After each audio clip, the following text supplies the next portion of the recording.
ನಮಸ್ಕಾರ ಸ್ನೇಹಿತರೆ, ಈ ವಿಡಿಯೋದಲ್ಲಿ ನಾವು ಕರ್ನಾಟಕ ವಿಧಾನಸಭೆ ಸ್ಪೀಕರ್ಗಳ ಬಗ್ಗೆ ನೋಡ್ತಾ ಹೋಗೋಣ. ವಿ ವೆಂಕಟಪ್ಪ ಹುಟ್ಟಿದ್ದು 17 ಜೂನ್ 1889ರಲ್ಲಿ. ತಂದೆ ಪಟೇಲ್ ವೆಂಕಟೇಗೌಡ, ತಾಯಿ ಲಿಂಗಮ್ಮ. ಸ್ವತಂತ್ರ ಪೂರ್ವದಲ್ಲಿ ಬೆಂಗಳೂರು ಡಿಸ್ಟ್ರಿಕ್ಟ್ ಬೋರ್ಡ್ ಅಧ್ಯಕ್ಷರಾಗಿದ್ದರು. 1948ರಲ್ಲಿ ಮೈಸೂರು ರೆಪ್ರೆಸೆಂಟೇಟಿವ್ ಅಸೆಂಬ್ಲಿ ಸದಸ್ಯರಾಗ್ತಾರೆ. 1950ರಲ್ಲಿ ಮೈಸೂರು ವಿಧಾನಸಭೆಯ ಮೊದಲ ಸ್ಪೀಕರ್ ಆಗಿ ಆಯ್ಕೆಯಾಗ್ತಾರೆ. 1952ರಲ್ಲಿ ಚನ್ನಪಟ್ಟಣದಿಂದ ಶಾಸಕರಾಗಿ ಕೆಲವು ದಿನ ಸ್ಪೀಕರ್ ಆಗಿ ಮುಂದುವರಿತಾರೆ. 1957ರಲ್ಲಿ ವಿಧಾನ ಪರಿಷತ್ತಿಗೆ ಆಯ್ಕೆಯಾಗಿ ನಿಜಲಿಂಗಪ್ಪ ಸರ್ಕಾರದಲ್ಲಿ ಶಿಕ್ಷಣ ಮಂತ್ರಿ ಆಗ್ತಾರೆ. 1958ರಲ್ಲಿ ವಿಧಾನ ಪರಿಷತ್ತಿನ ಸಭಾಧ್ಯಕ್ಷರಾಗಿ ಸಹ ಕೆಲಸ ಮಾಡಿದ್ದಾರೆ. H Siddaiah KC. ರೆಡ್ಡಿ ಸರ್ಕಾರದಲ್ಲಿ ಮೊದಲ ಕಂದಾಯ ಮಂತ್ರಿ ಹಾಗೂ ಲೋಕೋಪಯೋಗಿ ಮಂತ್ರಿಯಾಗಿದ್ದ ಇವರು 1952ರಲ್ಲಿ ಸೊರಬ ಶಿಕಾರಿಪುರ ಕ್ಷೇತ್ರದಿಂದ ಗೆದ್ದು ಶಾಸಕರಾಗಿ ವಿಧಾನಸಭಾ ಸ್ಪೀಕರ್ ಆಗಿ ಆಯ್ಕೆಯಾಗ್ತಾರೆ. 1954ರಲ್ಲಿ ಸ್ಪೀಕರ್ ಆಗಿದ್ದಾಗಲೇ ಸಾವನ್ನಪ್ತಾರೆ. ನಂತರ ಹೊನ್ನಾಳಿ ಕ್ಷೇತ್ರದಿಂದ ಶಾಸಕರಾಗಿದ್ದ ಎಚ್.ಎಸ್. ರುದ್ರಪ್ಪನವರನ್ನು ಸ್ಪೀಕರ್ ಮಾಡಲಾಗುತ್ತೆ. 1956ರಲ್ಲಿ ಇವರನ್ನು ಬದಲಿಸಿ ಹುನಗುಂದದಿಂದ ಶಾಸಕರಾಗಿದ್ದ ಎಸ್.ಆರ್. ಖಂಠೀರ್ ಅವರನ್ನು ಸ್ಪೀಕರ್ ಮಾಡಲಾಗುತ್ತೆ. ಇವರು ಬಾಗಲಕೋಟೆ ಜಿಲ್ಲೆಯ ಕೆರೂರ ಗ್ರಾಮದವರು. ಹುಟ್ಟಿದ್ದು 21 ಡಿಸೆಂಬರ್ 1908ರಲ್ಲಿ. ತಂದೆ ರುದ್ರಪ್ಪ, ತಾಯಿ ರುದ್ರಮ್ಮ. 1957ರ ಚುನಾವಣೆ ನಂತರವೂ ಇವರನ್ನೇ ಸ್ಪೀಕರ್ ಆಗಿ 5 ವರ್ಷ ಮುಂದುವರೆಸಲಾಗುತ್ತೆ. ಮುಂದೆ ಇವರು ಕರ್ನಾಟಕದ ಮುಖ್ಯಮಂತ್ರಿಯಾಗಿ ಸಹ ಕೆಲಸ ಮಾಡಿದ್ದಾರೆ. ಬಿ. ವೈಕುಂಠ ಬಾಳಿಗ ಇವರು ಬಂಟ್ವಾಳದವರು. ಹುಟ್ಟಿದ್ದು 10 ಏಪ್ರಿಲ್ 1895ರಲ್ಲಿ. ಮದ್ರಾಸ್ ಸರ್ಕಾರದಲ್ಲಿ ಕೂಡ ಶಾಸಕರಾಗಿದ್ದ ಇವರು ಕೆನರಾ ಪ್ರದೇಶ ಕರ್ನಾಟಕಕ್ಕೆ ಸೇರಿದ ಮೇಲೆ ಮಂಗಳೂರು ಕ್ಷೇತ್ರದಿಂದ ಶಾಸಕರಾಗಿ ಕಾರ್ಮಿಕ ಮತ್ತು ಕಾನೂನು ಮಂತ್ರಿಯಾಗಿದ್ದರು. 1962ರಲ್ಲಿ ಬೆಳ್ತಂಗಡಿಯಿಂದ ಶಾಸಕರಾಗಿ ವಿಧಾನಸಭಾ ಸ್ಪೀಕರ್ ಆಗ್ತಾರೆ. 1967ರ ಚುನಾವಣೆ ನಂತರವೂ ಸ್ಪೀಕರ್ ಆಗಿ ಮುಂದುವರಿತಾರೆ. 1968ರಲ್ಲಿ ಸ್ಪೀಕರ್ ಆಗಿದ್ದಾಗಲೇ ಸಾವನ್ನಪ್ತಾರೆ. ನಂತರ ಸಂಕೇಶ್ವರದಿಂದ ಶಾಸಕರಾಗಿದ್ದ ಎಸ್.ಡಿ. ಕೊಠಾವಲೆರವರು ಸ್ಪೀಕರ್ ಆಗ್ತಾರೆ. 1972ರಲ್ಲಿ ಗುಂಡ್ಲುಪೇಟೆ ಶಾಸಕರಾಗಿದ್ದ ಕೆ.ಎಸ್. ನಾಗರತ್ನಮ್ಮನವರು ಸ್ಪೀಕರ್ ಆಗಿ ಆಯ್ಕೆಯಾಗ್ತಾರೆ. ಇವರು ಹುಟ್ಟಿದ್ದು 23 ನವೆಂಬರ್ 1923ರಲ್ಲಿ. ತಂದೆ ಸಿ.ಆರ್. ಗೌಡ, ತಾಯಿ ಚೆನ್ನಮ್ಮ. ಗುಂಡ್ಲುಪೇಟೆಯಿಂದ 7 ಬಾರಿ ಶಾಸಕರಾಗಿರುವ ಇವರು ರಾಮಕೃಷ್ಣ ಹೆಗಡೆ ಹಾಗೂ ಎಸ್.ಆರ್. ಬೊಮ್ಮಾಯಿ ಸರ್ಕಾರದಲ್ಲಿ ವಿಪಕ್ಷ ನಾಯಕಿಯಾಗಿ ಹಾಗೂ ಬಂಗಾರಪ್ಪ ಸರ್ಕಾರದಲ್ಲಿ ಆರೋಗ್ಯ ಮತ್ತು ಕುಟುಂಬ ಕಲ್ಯಾಣ ಇಲಾಖೆ ಮಂತ್ರಿಯಾಗಿ ಕೆಲಸ ಮಾಡಿದ್ದಾರೆ. ಪಿ. ವೆಂಕಟರಮಣ ಇವರು ನಂಜನಗೂಡು ತಾಲೂಕಿನ ಹೆಜ್ಜಿಗೆ ಗ್ರಾಮದವರು. ಹುಟ್ಟಿದ್ದು 24 ಅಕ್ಟೋಬರ್ 1923ರಲ್ಲಿ. 1977ರಲ್ಲಿ ಟಿ. ನರಸೀಪುರ ಕ್ಷೇತ್ರದಿಂದ ಶಾಸಕರಾಗಿ ವಿಧಾನಸಭಾ ಸ್ಪೀಕರ್ ಆಗ್ತಾರೆ. 1978ರಲ್ಲಿ ಗುಂಡೂರಾವ್ ಸರ್ಕಾರದಲ್ಲಿ ಸಮಾಜ ಕಲ್ಯಾಣ ಹಾಗೂ ಹಿಂದುಳಿದ ವರ್ಗಗಳ ಕಲ್ಯಾಣ ಇಲಾಖೆ ಸಚಿವರಾಗಿ ಸ್ಪೀಕರ್ ಸ್ಥಾನಕ್ಕೆ ರಾಜೀನಾಮೆ ಕೊಡ್ತಾರೆ. 1981ರಲ್ಲಿ ಹಿರಿಯೂರು ಕ್ಷೇತ್ರದ ಶಾಸಕರಾಗಿದ್ದ ಕೆ.ಎಚ್. ರಂಗನಾಥ್ ರವರು ವಿಧಾನಸಭಾ ಸ್ಪೀಕರ್ ಆಗಿ ಆಯ್ಕೆಯಾಗ್ತಾರೆ. ಇವರು ದಾವಣಗೆರೆ ಜಿಲ್ಲೆಯ ಹರಿಹರದವರು. ಹುಟ್ಟಿದ್ದು 20 ಅಕ್ಟೋಬರ್ 1926ರಲ್ಲಿ. ಮೂಡಿಗೆರೆ ಹಾಗೂ ಹಿರಿಯೂರು ಕ್ಷೇತ್ರದ ಶಾಸಕರಾಗಿ ಸಾರಿಗೆ, ಶಿಕ್ಷಣ, ಸಹಕಾರ, ಗೃಹ, ಕೃಷಿ ಹಾಗೂ ಸಂಸದೀಯ ವ್ಯವಹಾರ ಇಲಾಖೆಗಳ ಮಂತ್ರಿಯಾಗಿ ಹಾಗೂ ಕೆಪಿಸಿಸಿ ರಾಜ್ಯಾಧ್ಯಕ್ಷರಾಗಿ ಕೆಲಸ ಮಾಡಿದ್ದಾರೆ. ಡಿ.ಬಿ. ಚಂದ್ರೇಗೌಡ ಇವರು ಚಿಕ್ಕಮಗಳೂರು ಜಿಲ್ಲೆಯ ದಾರದಹಳ್ಳಿಯವರು. ಹುಟ್ಟಿದ್ದು 26 ಆಗಸ್ಟ್ 1936ರಲ್ಲಿ. ತಂದೆ ಬೈರೇಗೌಡ, ತಾಯಿ ಪುಟ್ಟಮ್ಮ. 1983ರಲ್ಲಿ ಜನತಾ ಪಾರ್ಟಿಯ ಸರ್ಕಾರದಲ್ಲಿ ತೀರ್ಥಹಳ್ಳಿಯಿಂದ ಶಾಸಕರಾಗಿದ್ದ ಡಿ.ಬಿ. ಚಂದ್ರೇಗೌಡ ಸ್ಪೀಕರ್ ಆಗಿ ಆಯ್ಕೆಯಾಗ್ತಾರೆ. ತೀರ್ಥಹಳ್ಳಿ ಹಾಗೂ ಶೃಂಗೇರಿಯಿಂದ ಶಾಸಕರಾಗಿ, ಚಿಕ್ಕಮಗಳೂರು ಹಾಗೂ ಬೆಂಗಳೂರು ಉತ್ತರದ ಸಂಸದರಾಗಿ, ಕರ್ನಾಟಕ ಸರ್ಕಾರದಲ್ಲಿ ಕಾನೂನು ಮತ್ತು ಸಂಸದೀಯ ವ್ಯವಹಾರ ಇಲಾಖೆ ಸಚಿವರಾಗಿ ಕೆಲಸ ಮಾಡಿದ್ದಾರೆ. ಬಿ.ಜಿ. ಬಣಕಾರ್ ಇವರು ಹಾವೇರಿ ಜಿಲ್ಲೆ ಹಿರೇಕೆರೂರು ತಾಲೂಕಿನ ಚಿಕ್ಕೋಣತಿ ಗ್ರಾಮದವರು. ಹುಟ್ಟಿದ್ದು 22 ಜುಲೈ 1977ರಲ್ಲಿ. ತಂದೆ ಗದ್ಲಪ್ಪ,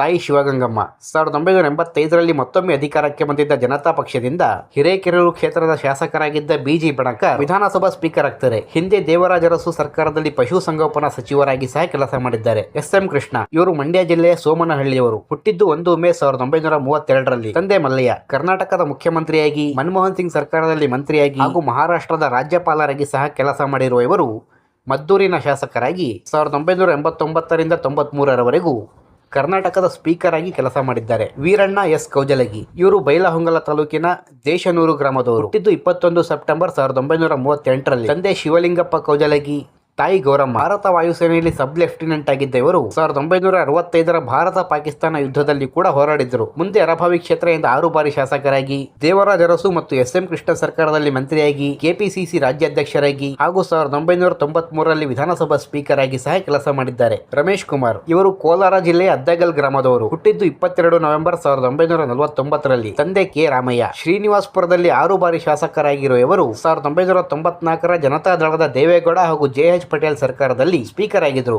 ಮುಂದೆ ಕಾಂಗ್ರೆಸ್ ಸೇರಿದ ಇವರು ಸಿದ್ದರಾಮಯ್ಯ ಸರ್ಕಾರದಲ್ಲಿ ಆರೋಗ್ಯ ಮತ್ತು ಕುಟುಂಬ ಕಲ್ಯಾಣ ಇಲಾಖೆ ಮಂತ್ರಿಯಾಗಿ ಸಹ ಕೆಲಸ ಮಾಡಿದ್ದಾರೆ. ಎಂ. ವಿ. ವೆಂಕಟಪ್ಪ ಇವರು ಮಲವಳ್ಳಿಯವರು. ಹುಟ್ಟಿದ್ದು 1914ರಲ್ಲಿ. ತಂದೆ ವೆಂಕಟರಾಮೇಗೌಡ, ತಾಯಿ ಚೆಂಗಮ್ಮ. ಮುಳಬಾಗಿಲು ಕ್ಷೇತ್ರದಿಂದ ಶಾಸಕರಾಗಿದ್ದ ಇವರು ಎಸ್.ಎಂ. ಕೃಷ್ಣ ಸರ್ಕಾರದಲ್ಲಿ ವಿಧಾನಸಭಾ ಸ್ಪೀಕರ್ ಆಗಿದ್ದರು. ಕೃಷ್ಣ ಇವರು ಮಂಡ್ಯ ಜಿಲ್ಲೆಯ ಕೊತಮಾರನಹಳ್ಳಿಯವರು. ಹುಟ್ಟಿದ್ದು 1 ಜುಲೈ 1941ರಲ್ಲಿ. ತಂದೆ ಹನುಮೇಗೌಡ.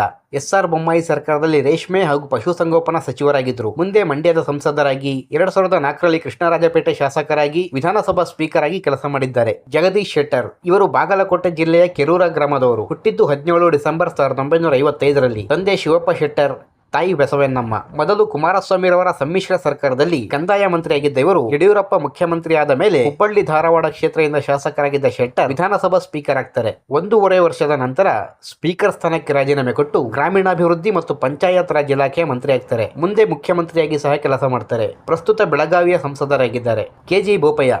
ಇವರು ಮಡಿಕೇರಿ ಬಳಿಯ ಕಲೂರು ಗ್ರಾಮದವರು. ಹುಟ್ಟಿದ್ದು 17 ಅಕ್ಟೋಬರ್ 1951ರಲ್ಲಿ. ತಂದೆ ಕೆ.ಎ. ಗಣಪತಿ. ವಿರಾಜಪೇಟೆ ಕ್ಷೇತ್ರದಿಂದ ಶಾಸಕರಾಗಿ ಡೆಪ್ಯೂಟಿ ಸ್ಪೀಕರ್ ಆಗಿದ್ದ ಇವರು ಜಗದೀಶ್ ಶೆಟ್ಟರ್ ರಾಜೀನಾಮೆ ನಂತರ ಸ್ಪೀಕರ್ ಆಗ್ತಾರೆ. 2018ರ ಚುನಾವಣೆ ನಂತರವೂ ಕೆಲವು ದಿನ ತಾತ್ಕಾಲಿಕ ಸ್ಪೀಕರ್ ಆಗಿ ಕೆಲಸ ಮಾಡಿದ್ದಾರೆ. ಕಾಗೋಡು ತಿಮ್ಮಪ್ಪ. ಇವರು ಶಿವಮೊಗ್ಗ ಜಿಲ್ಲೆಯ ಕಾಗೋಡಿನವರು. ಹುಟ್ಟಿದ್ದು 10 ಸೆಪ್ಟೆಂಬರ್ 1932ರಲ್ಲಿ. ತಂದೆ ಸವಾಜಿ ಬೀರನಾಯಕ, ತಾಯಿ ಭೈರಮ್ಮ.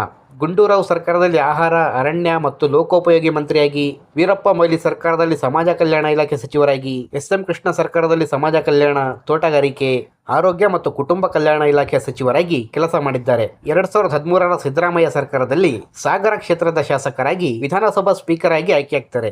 2016ರಲ್ಲಿ ಕಂದಾಯ ಮಂತ್ರಿಯಾಗಿ ಆಯ್ಕೆಯಾಗಿ ಸ್ಪೀಕರ್ ಸ್ಥಾನಕ್ಕೆ ರಾಜೀನಾಮೆ ಕೊಡ್ತಾರೆ. ಕೆ.ಬಿ. ಕೋಳಿವಾಡ.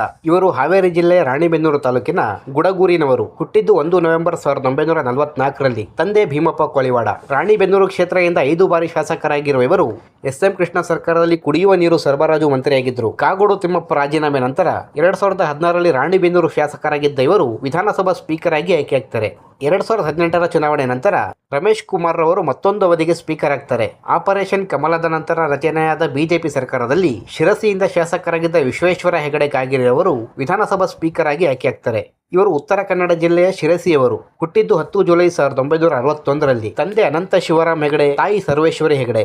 ಅಕೋಲಾ ಹಾಗೂ ಶಿರಸಿ ಕ್ಷೇತ್ರದಿಂದ 6 ಬಾರಿ ಶಾಸಕರಾಗಿರುವ ಇವರು 2008ರ ಯಡಿಯೂರಪ್ಪ ಸರ್ಕಾರದಲ್ಲಿ ಪ್ರಾಥಮಿಕ ಮತ್ತು ಪ್ರೌಢ ಶಿಕ್ಷಣ ಸಚಿವರಾಗಿ ಕೆಲಸ ಮಾಡಿದರು. 2019ರ ಬಿಜೆಪಿ ಸರ್ಕಾರದಲ್ಲಿ ಶಿರಸಿಯಿಂದ ಶಾಸಕರಾಗಿದ್ದ ಹೆಗಡೆರವರು ವಿಧಾನಸಭಾ ಸ್ಪೀಕರ್ ಆಗಿ ಆಯ್ಕೆಯಾಗ್ತಾರೆ. ಪ್ರಸ್ತುತ ಉತ್ತರ ಕನ್ನಡದ ಸಂಸದರಾಗಿದ್ದಾರೆ. ಯು.ಟಿ. ಖಾದರ್. ಇವರು ಕೇರಳ ರಾಜ್ಯ ಕಾಸರಗೋಡು ಜಿಲ್ಲೆಯ ಉಪ್ಪಳ ನಗರದವರು. ಹುಟ್ಟಿದ್ದು 12 ಅಕ್ಟೋಬರ್ 1969ರಲ್ಲಿ. ತಂದೆ ಯು.ಟಿ. ಫರೀದ್, ತಾಯಿ ನಸೀಮಾ. ಉಳ್ಳಾಳ ಕ್ಷೇತ್ರದಲ್ಲಿ ಶಾಸಕರಾಗಿದ್ದ ಇವರ ತಂದೆಯ ಸಾವಿನ ನಂತರ 2007ರ ಉಪಚುನಾವಣೆಯಲ್ಲಿ ಸ್ಪರ್ಧಿಸಿ ಮೊದಲ ಬಾರಿ ಶಾಸಕರಾದ ಇವರು ನಂತರ ಹೊಸದಾಗಿ ರಚನೆಯಾದ ಮಂಗಳೂರು ಕ್ಷೇತ್ರದಿಂದ 2008ರಿಂದ ಇದುವರೆಗೂ ಸತತ 4 ಬಾರಿ ಗೆದ್ದಿದ್ದಾರೆ. 2013ರ ಸಿದ್ದರಾಮಯ್ಯ ಸರ್ಕಾರದಲ್ಲಿ ಆರೋಗ್ಯ ಮತ್ತು ಕುಟುಂಬ ಕಲ್ಯಾಣ ಇಲಾಖೆ, ಆಹಾರ ಮತ್ತು ನಾಗರಿಕ ಸರಬರಾಜು ಇಲಾಖೆಗಳ ಮಂತ್ರಿಯಾಗಿ ಹಾಗೂ ಕುಮಾರಸ್ವಾಮಿರವರ ಸಮ್ಮಿಶ್ರ ಸರ್ಕಾರದಲ್ಲಿ ನಗರಾಭಿವೃದ್ಧಿ ಮತ್ತು ವಸತಿ ಸಚಿವರಾಗಿ ಕೆಲಸ ಮಾಡಿದ್ದಾರೆ. 2023ರ ಕಾಂಗ್ರೆಸ್ ಗೆಲುವಿನ ನಂತರ ಪ್ರಸ್ತುತ ವಿಧಾನಸಭಾ ಸ್ಪೀಕರ್ ಆಗಿದ್ದಾರೆ. ಇದುವರೆಗೂ ಕರ್ನಾಟಕ ರಾಜ್ಯಕ್ಕೆ 22 ಜನ ವಿಧಾನಸಭಾ ಸ್ಪೀಕರ್ಗಳಾಗಿ ಕೆಲಸ ಮಾಡಿದ್ದಾರೆ.